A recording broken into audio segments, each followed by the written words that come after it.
নমস্কার, আজ আমি দেখাবো চন্দ্রমল্লিকার চারা তৈরি পদ্ধতি।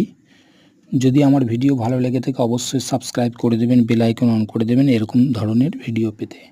আপনাদের বাড়িতে যদি ভালো ভালো প্রজাতির চন্দ্রমল্লিকা গাছ থাকে, অথবা আপনি যদি বাজার থেকে কিনে আনেন, সেখান থেকে যদি ছোট্ট ছোট্ট পৃথক পৃথকভাবে ডাল কেটে নেন, তাহলে আপনি আলাদা আলাদাভাবে অনেকগুলি চারা তৈরি করতে পারবেন। দেখুন, আমি ডাল কেটে নিয়েছি এবং সেখান থেকে আমি কিভাবে চারা তৈরি করেছি। এই যে এরকম ডাল কেটে নেবেন, যেন গিট আসে এরকম ডাল, একটু গিট থাকতে হবে, গিটটা মাটির মধ্যে রোপণ করতে হবে।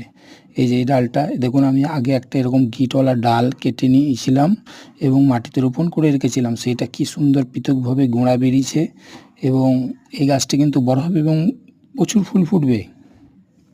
আপনারাও এরকম বাজার থেকে হোক বা বাড়ির বড় গাছ থেকে হোক ডাল কেটে নিয়ে পৃথকভাবে চারা তৈরি করতে পারেন।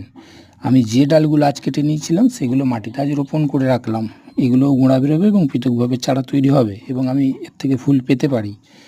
এইভাবে যদি আপনারা চারা তৈরি করে টবে লাগান, তাহলে এরকম ধরনের সুন্দর ফুল আপনারাও পেতে পারেন।